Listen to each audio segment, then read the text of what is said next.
All right, you guys. I'm going to take these off. Let's see. Yeah, that's fine. Good morning, everyone. Happy Mother's Day. I'm going to make this short video while I wait for the truck in front of the United States Securities and Exchange Commission.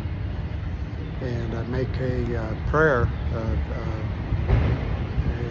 plea to Gary Gensler and the SEC. First, I want to congratulate Daniel Lloyd and Suzanne Romajas, attorneys who filed a complaint, and thank the entire SEC, filed a complaint against the two-time recidivist CURT KRAMER, Power Up Lending, 1800 Diagonal, and Geneva Roth Remark Holdings.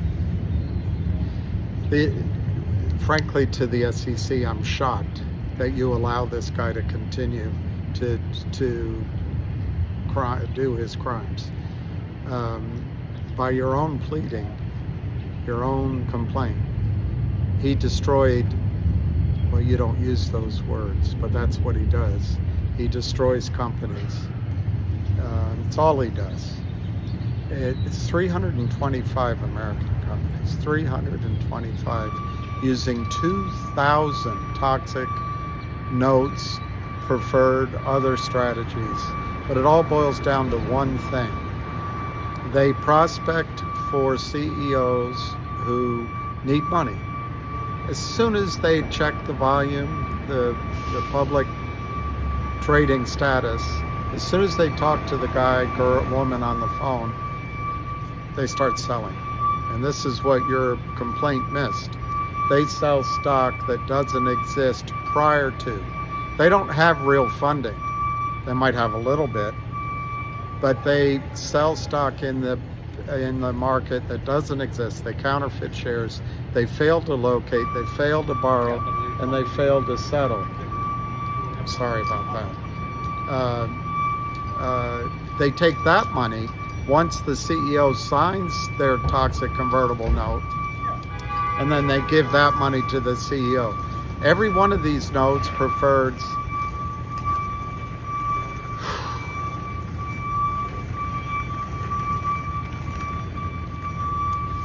must be a new driver, can't back up. Anyway, I hope that's not distracting. Every one of these notes are greedy, they're usury, and they're a pound of flesh. They have a principal amount which is higher, the par value that's higher than the amount that's actually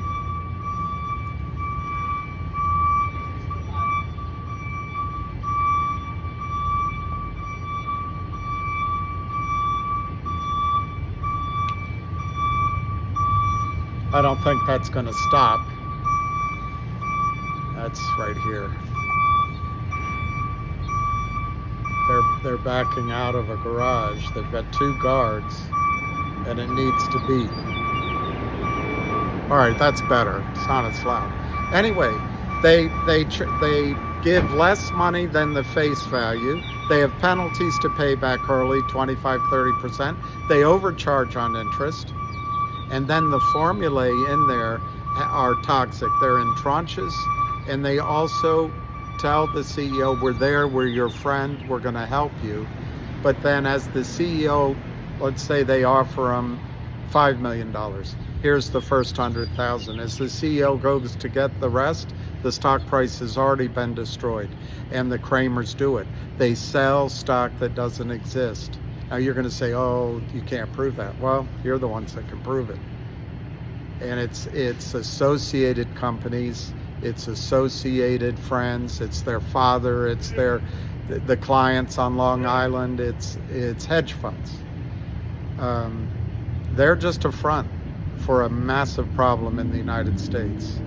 So as they sell those shares downward, they get a further discount of 30-40% when the stock is issued, as they're funding these companies. And then the arrogance of CURT KRAMER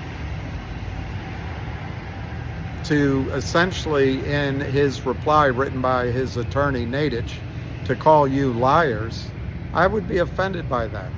I'd be offended by that. But you guys, you girls, this problem is so massive. It's in every stock. Look at GME today going up. Look, and you've got people out there, paid shills, telling you it's meme stocks. No, it's your failure. It's your failure. It's your failure to enforce the basic common sense securities laws, which are, if retail or institutions pay cash, which they have to, what's delivered on the other side is a real certificate. Instead, you allow the counterfeiting that essentially replicates the fractional reserve banking system, and you turn our securities system, our securities custodial system, into a fractional securities custodial system. So people have entries in their account, they think they own shares, and they don't own them. They don't own them. Now, the plea I have here is, you nailed CURT KRAMER a decade ago. And you got him to sign a cease and desist. He said, oh, you didn't do anything wrong. You told him he didn't do anything wrong. And he said he would never do it again. Well, he did it again. Then he was found guilty.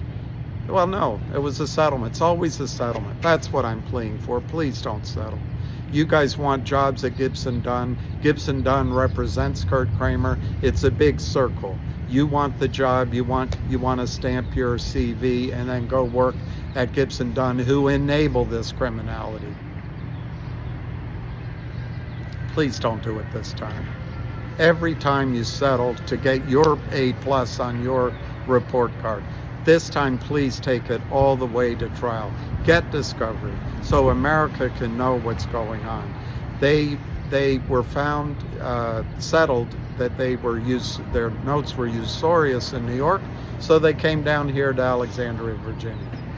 This guy has no morals, he has no conscience, his only motivation is greed, and if you settle with him, he will just pop up like a cockroach somewhere else, and he will multiply like thousands of cockroaches and do this to further companies. When is it going to stop? When is it going to stop? Just in a span of 4 years or so in your complaint, 325 companies, and he hasn't stopped. And he has the arrogance because of his attorney, Richard Nadich, and now he has the partner at Gibson Dunn protecting him. Why do you allow this? The markets are broken. They're corrupt. That, in case you don't know it, you go after CEOs. Maybe that's what you should do. Make it illegal for a CEO to sign one of these notes. Then you would have a target that you're comfortable going after. But in case you don't know it, before you got out of high school, probably before you got out of grade school, the markets used to have research analysts. They used to have trading desks. They used to have investment banking.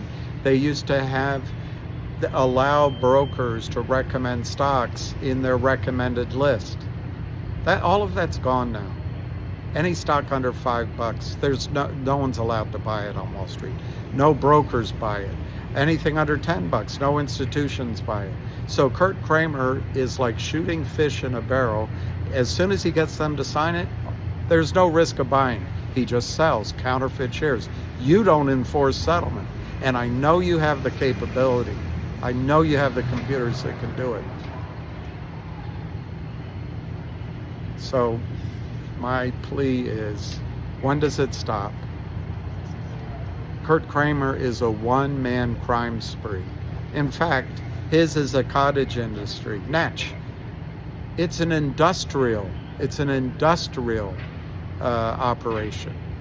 He destroys American companies, American dreams, American investors, American retirement plans. He destroys tax bases, whether it's local, state, or government. He destroys everything. And by the way, most of the profits they make, they don't pay taxes on. They settled with a company, HPIL. They just took the warrants out back. That's not the magnitude of the selling. HPIL, the shareholders got wiped out. VNUE, they settled, gave the warrants back, canceled the contract. That's not the magnitude.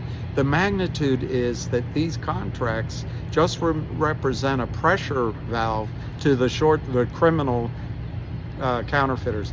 In case the stock goes up, they can sell some stock, they can bring them there. Otherwise, they're suppressing it at many multiples of that contract. They don't wait 6 months. They don't wait till the initial signature. And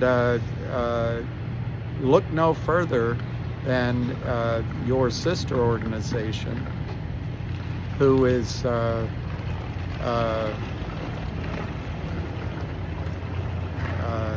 FINRA, is trying to get Alpine Securities were kicked out from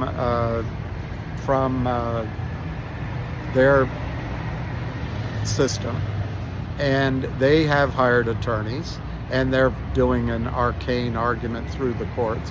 But Alpine, the NSCC, put in court documents that this company GTII, they had a massive short position, which was created by CURT KRAMER. And that's why Alpine was deficient. Please, Attorney Suzanne Rojamas, my apologies for mispronouncing, and Lloyd, please don't settle. Please take it all the way. Put this criminal behind bars. If you settle with him, you might get a nice job, but he's going to go on to destroy further companies, workers, pensions, and tax bases. These tiny amounts of shares that you're seeing that you put in your complaint, that's not the magnitude of what's being shorted. Their whole goal is to either sell or box the company into oblivion, or bankruptcy, or just have it disappear. And as you can see with the two stocks I mentioned. Then there's no 1099, there's no closing transaction. So you're aiding and abetting the perfect criminal mind, the perfect criminal conduct. They get away with it scotch-free. And he doesn't care that you hurt his reputation.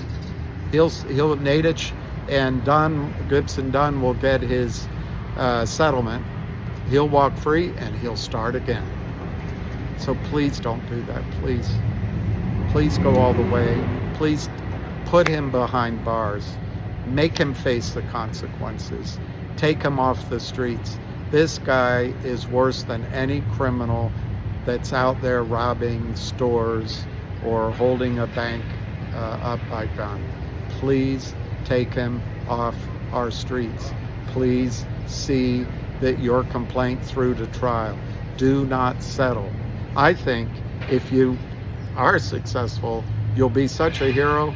A real law firm, not a Gibson Dunn, who is just there to prey on the markets and help the criminals. You'll get a better job, and you might end up, I don't know, Attorney General someday. So thank you for listening. Peace to everybody.